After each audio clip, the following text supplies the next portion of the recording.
Fulufiga azemo kulumba Justin Namere abakubye kakota byonna wanino nja kubanga mbikuwa waliwo omwana w'obulenzi yakubiddwa ekikonde era nga yafudde kitalo nnyo era kitalo ddala byonna tujja kubanga tubikutuusaakawo tutegeere tumanye byaze bitya byatandise bitya gwe weyongere kubanga weekumira ku mukuto sister wa Chosen Becky ali mu matiga nsonga ki lwaki avuddeyo kubanga kaba byonna wanino ojja kubanga obifuna bwetula butuzikalira nywera buli kiwetaga okubanga omanya wano wekiri nnyo butereevu ate ebya station mayanja byo byongedde okulanda nsikatse yekokola ba NRM nkugambye wano wokka ojja kubanga ogafuna gwe weyongera okubanga wekumira ku Legit TV 256 awono tuba tusimbudde katutandike ne Fulufiga talina bigambo biwoomu ono simanyi oba bali mwekuuliramuwa twali tumanyi nti oba oliawo bamusize ate no takomyawo alumbye ne polisi naye ne bagamba nti muleeta obujulizi bibino okumatako ne mutandika oyo Fulufiga talina kyali musiru talina makulu sina makulu nga nkutuyanya sina makulu nga mwegasse mwe nebiwe mmeneko ebinyonenyo atalina makulu otuyanya yaki atalina makulu akutuyanya lwaki atalina makulu akufumiza ku bondi atalina makulu abakuŋŋaanya nolaba ebiwottonono bino babizaala biyiseeko bongo bwesulika byebino ebitabanyabwe nga biri mu mbuto bibapa mu bupami Fulufiga talina makulu yefuula weefuzi mbw advisor sa advisor siri advisor ate nkutuyanya amannyo okuŋŋaanyiza kamera 10 TV zonna ziweddeyo ku atalina makulu aye stupidi batunanga ebibadde bikalidde mu nnyuma sirina makulu oyogera nemba zikuweereze olinnya amadala tosobola olina ebigulu biringa ebyembalaasi talina sadibaya emisuwa zivuddeyo think before you act you were stupid a very silly old woman think before you act sirina makulu otuyanira kyamannyo sina makulu mbakuŋŋaanyiza byonna biringa ensekere atalina makulu mutuyanira ki naye omusirusiru atasoma lwaki abatuyanya kiki ekyawula yasoma n'atasoma ki ekyawula advisor senior n'atali advisor senior oh my god bayibuli egamba nti katonda aseteza ensozi nezitamanya mukama oseteza ensozi sirina makulu saasoma ndi awo ndi kintuntu era ekisirusiru sikyadi otuyani ekyemba oyo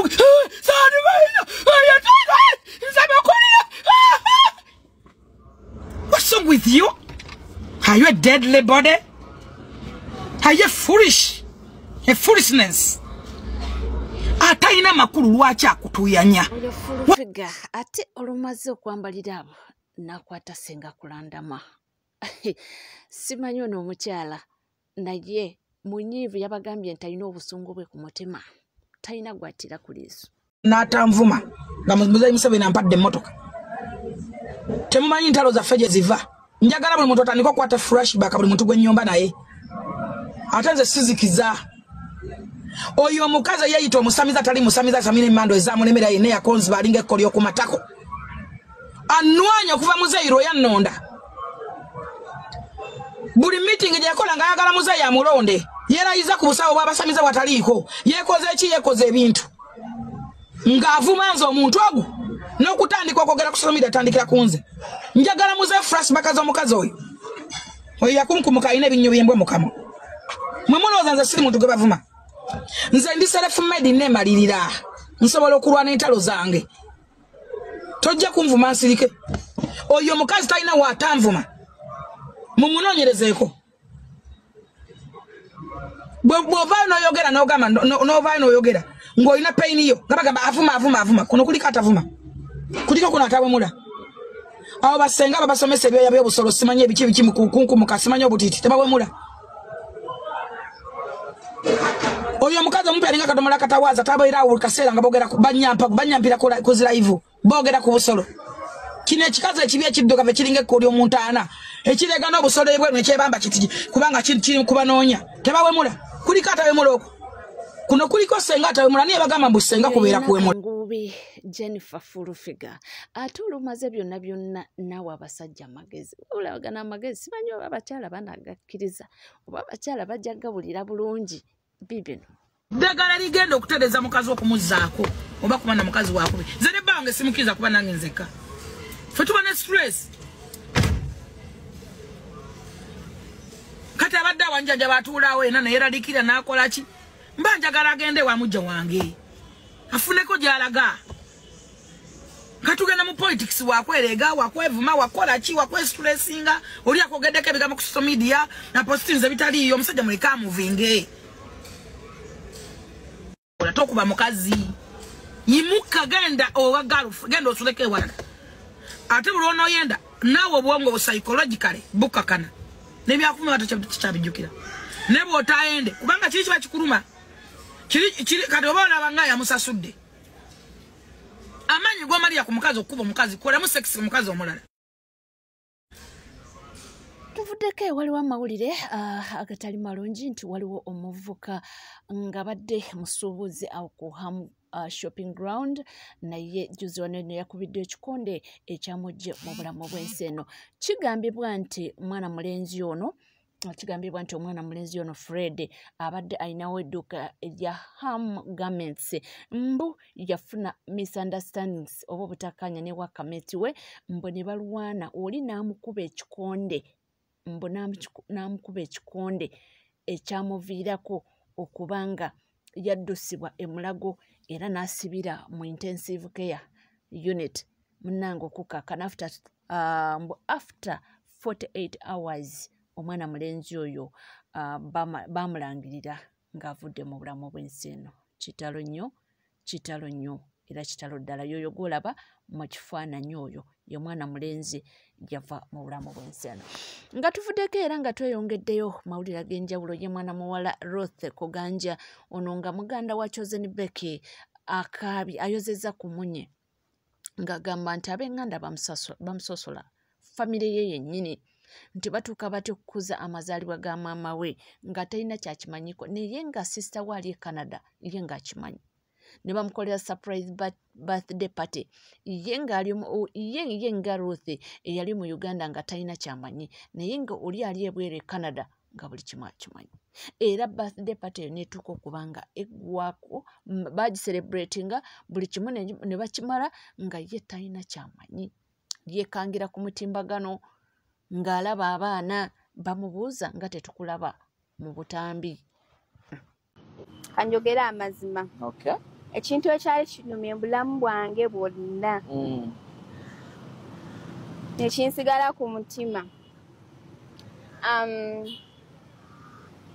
tebampita ku birthday ya maama wange broke me so much ani agitegeka it hurt me so much simanyi naye so before the birthday sister wange yankubira ladona ali Canada nangamba Ruthi kirabika nno bategekera maama surprise birthday naye tubagamba nga tonakola ki balinde bagamba osanga bajja kugamba so nalowooza asaaga ne mugamba gwe naawe osobola okumanya ebintu gwe atali ku ground nga nze ali ku ground sinnabimanya kirabika baakuwadde information nfu nga tubivaako era birthday ya maama we yatuuka nemuweereza voice note nemuyimbira nze nga mmanyi biwedde kyali kyaddi birthday ya maama yabadde ya gwa 7 just of recent si mabega nnyo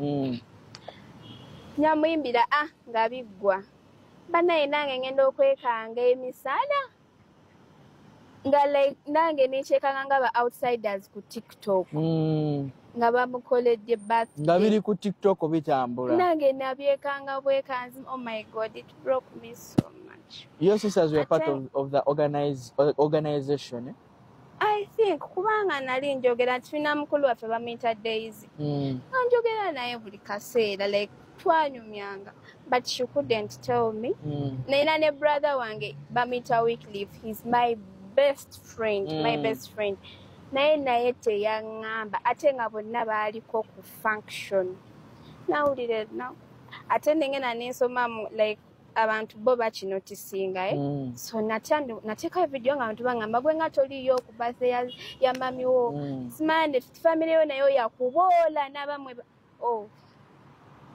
nawulira ennaku it broke me so much naye kyankuza kirabika nali nkyali muto mu ndowooza naye kirabika kyekyankuza kiruma era kyakalumye era kyakaluma kiruma ne bwobeera gwe naye nga yagambye nti kyamuyambako kubanga akula kubanga luli yali akyali muto mu birowoozo naye kyamulaga nti essaawa eno olina okukula okumanya nti oliwo wekka azin wekka nga tuvuddeko era nga tweyongerayo mu mawulire ag'enjawulo MC Katsa Wanda Muliro anti munnanga akasente ka NRM kabizadde mbu babasuubiza akasente ne bagamba bagende Kololo naye munnanga okutuukayo ate ye ne bamubulookinga.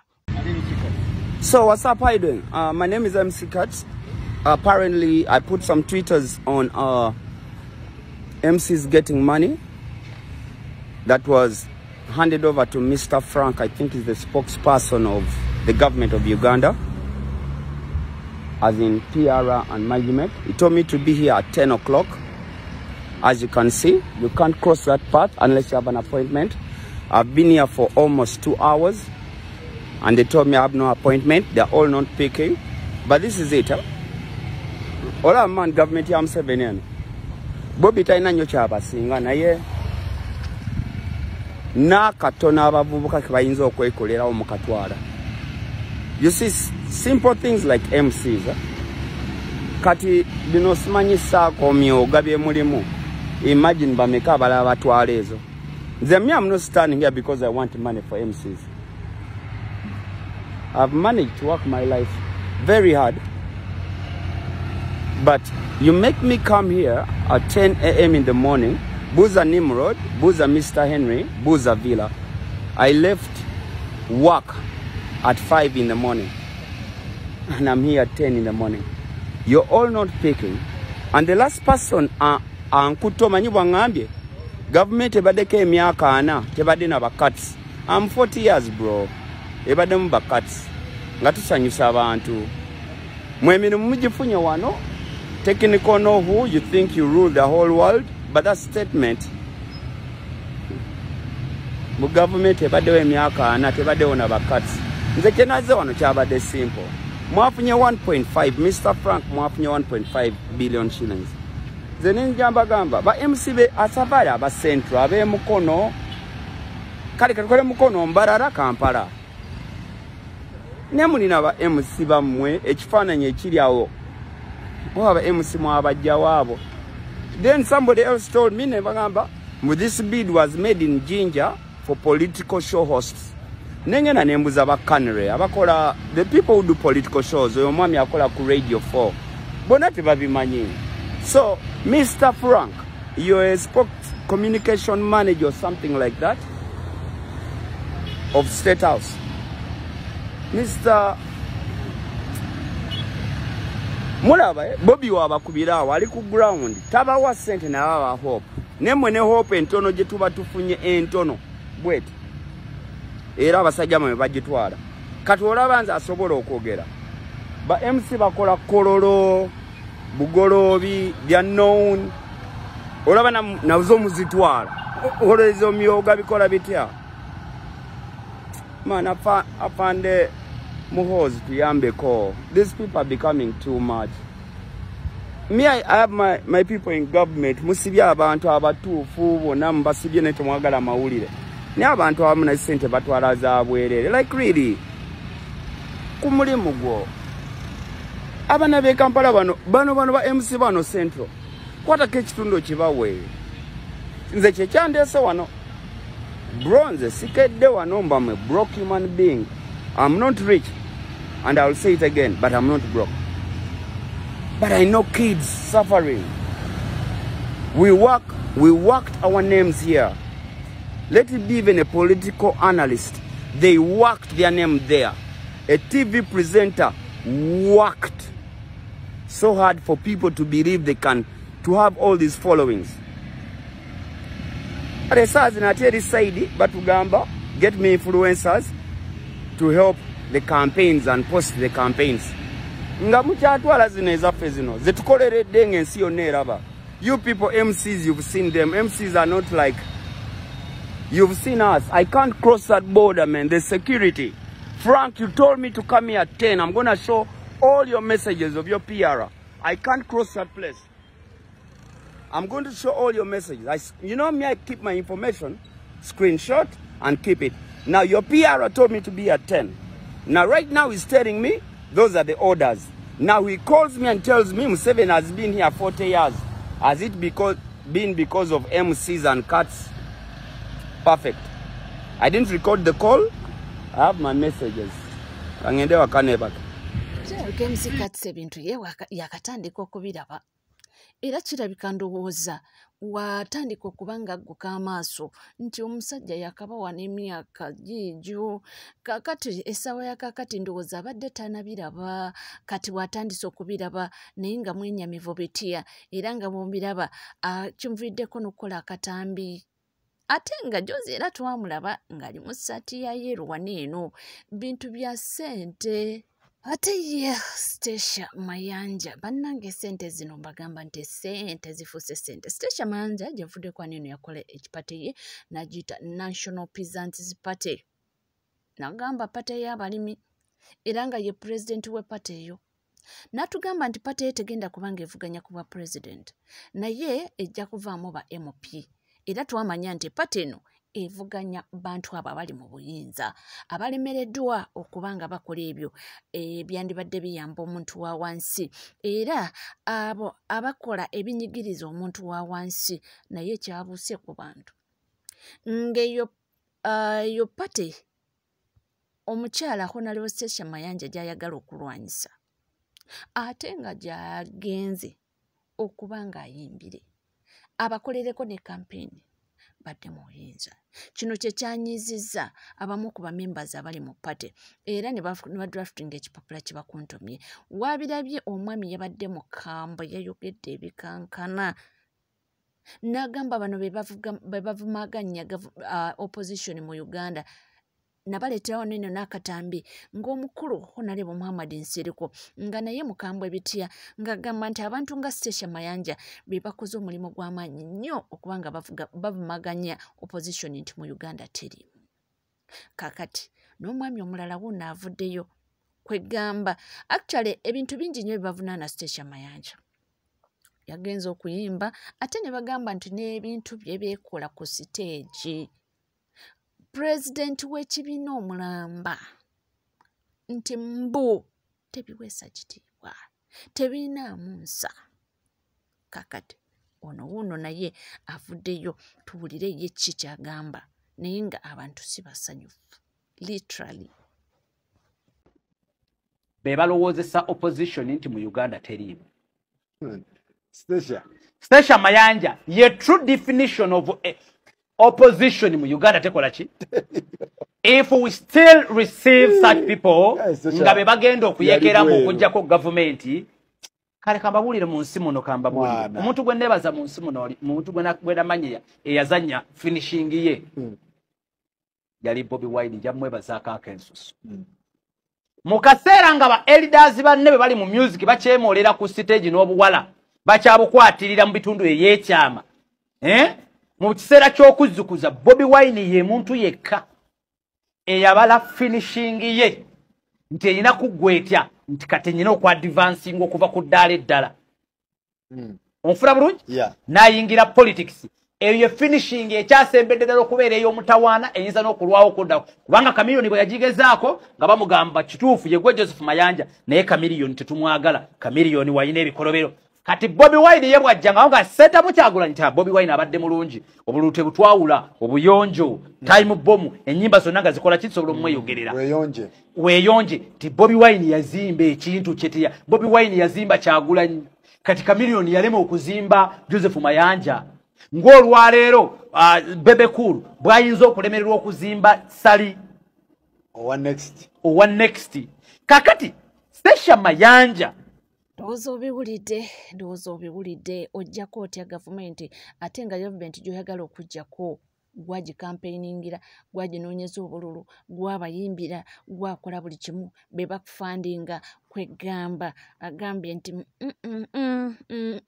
mulekeraawo okuvumaganya opposition. Waliwo opposition eri strong eri already okuba nga yeŋŋanga omulabi nti naye ate mmwe muze mukatemba. Webali kubanga wekomide ku Legit TV 256 tuweerabira kubanga osubscribinga wamala ng'onyiga kade ebisigadde tukomawo nabyo tova.